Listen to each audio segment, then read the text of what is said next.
is on my side. Yes, it is.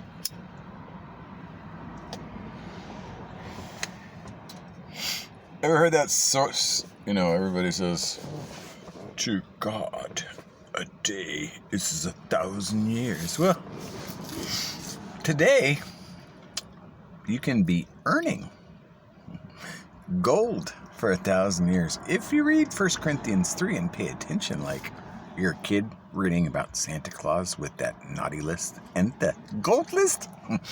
So, it's always good to know, where does this beast mark get started anyway?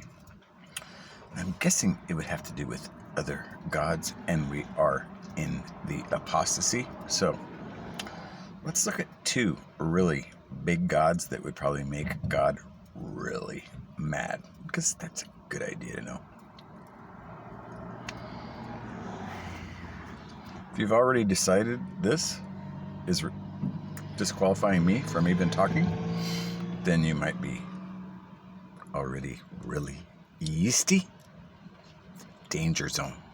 Might need to do a deep heart check down at the beach. Take a dip in the water. Pray to God one-on-one. Make sure you know the real God. Almighty, omniscient, all-powerful. And no almighty buck in him at all. Nope. No gotta make buck. Nope. None of it. Not even from the government. Nope. Not even Social Security. Nope. None of it. None of it. That's mammon. Baal worship from Egypt. Come out of her, my people. So, let's go back to those days when we were kids. I still remember it. Well, some parts quite well. I lived across the street from Safeway in Portland, Oregon on 81st Street. Still remember. 127. I thought it was a beautiful house. But right across the street was Safeway. I went with my friends one time. And they were like, dude, just grab a Snickers bar, man. It's cool. And so I did. And it was so tasty. So then one of the next days, I went with my parents. And I was like, I got this down. Just wait till they're not looking. Real quick. Bam! Stick it in my pocket. Bam! They won't even see a thing. Well, my dad was a teacher. He was a little onto that stuff. So I don't remember all the details, but I was taken to the manager, yelled at with the manager. The manager was really gracious, said, don't worry about it. But I had, well, let's just say, a mark left on me. Like, don't be doing this stuff. It's not cool. So I really tried to cut back on it. And that rabbi was just talking about how God is one God, and how the omniscient, omnipresent, all-powerful God doesn't like it when you play games and start to love other things more than him. And, well, that little thing that, like, when I was a kid with that Snickers bar, he was saying that that thing was actually a god. And it's kind of what separates us from the dog. Like, remember that verse where she said, even the dogs, and everybody wants to say he was a racist? I think maybe he was just testing to see how her heart was. If she was like, are you calling me a beast? No, you're a beast, you know? As that's what many of them were doing then, as many seem to be doing now. So that rabbi was saying that if you do, as a kid, just say, that's cool, nobody's looking, it'll be cool.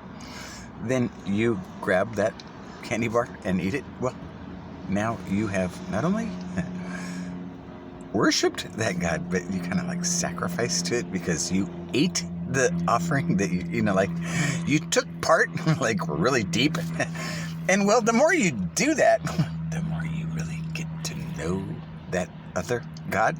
And that can also go for that deity of Christ. Because if you're younger and you're taught from an age of accountability that forget about Santa Claus, that's a lie. There's not a coming king that's just like Santa Claus with a naughty list. No, no, no.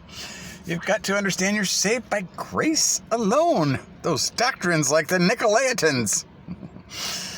And so, see, that can get you that beast, hate, pride, greed, seeds.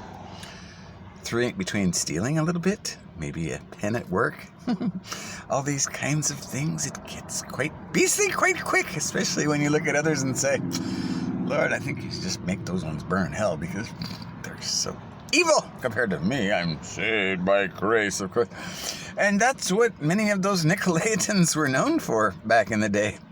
Kind of like how John MacArthur's so grace alone, otherwise you're not really saved. Well, what if God put a little mirror on that and saw that they were all dead trees and they have nothing behind them but a curtain like Wizard of Oz, you see? And well, when the king comes, let's just say that 1 Corinthians 3 judgment seat that his Bible commentary makes such beautiful poetry about, and it's like a fairy tale, I'll tell you what, but don't think it's too true, because carnal Christians might be what he's gaslighting, because he might be the worst of these.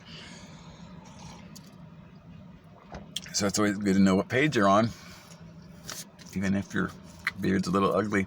Because, see, that might be another thing about this whole beastly idea.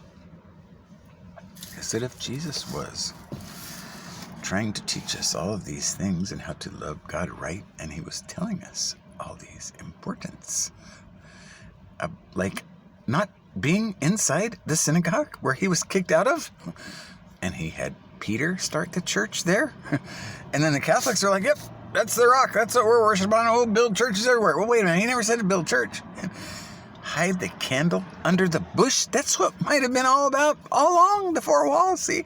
And now all these people that got faux faith, that trust in their communion and traditions of men and doctrines of Trinity and deity of Christ and images that, well, they got all dangerous when God never liked that kind of stuff, and that's just like idolatry to him. So if stealing a Snickers bar, if cutting back on that helped me as a kid not to get beastly, well, how many kleptomaniacs are like, yikes, they might be already, I don't know, zombie lands, I don't know, really, but it might be something good to think about, and time to, like, loosen up on that cash and say, hey, I think I'm going to go camping for a while, guys. I don't know, it might be a good idea, because you see that rich man story might have had a lot to it, with that mammon being worship of things, like houses, retirement accounts, hireling checks from pastors, all these things. Yep, that's right.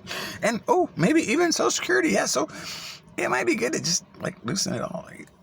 I don't really care about money that much, and never want to be thought that I worship Almighty Buck and am not ready to bow to a king. Seems like there might be a little in common with these two things. Maybe since George Washington, wasn't he a 33rd degree Mason too, along with Billy Graham? So we could have had this trap set a long time ago, and we're just trying to get out of the glue of that glue trap, before our legs get stuck in. Well, I have seen rats chew off all their legs trying to get out of those things, and I don't want to think like that. So let's just get on the same page and don't worship money and don't steal anything. Just love one another. Give more away. It's better that way when the king comes to set it all straight, see? And then you can love God right and your neighbor as yourself, which seems to be a pretty simple thing, but wow, for a lot of zombies, it's just TMI.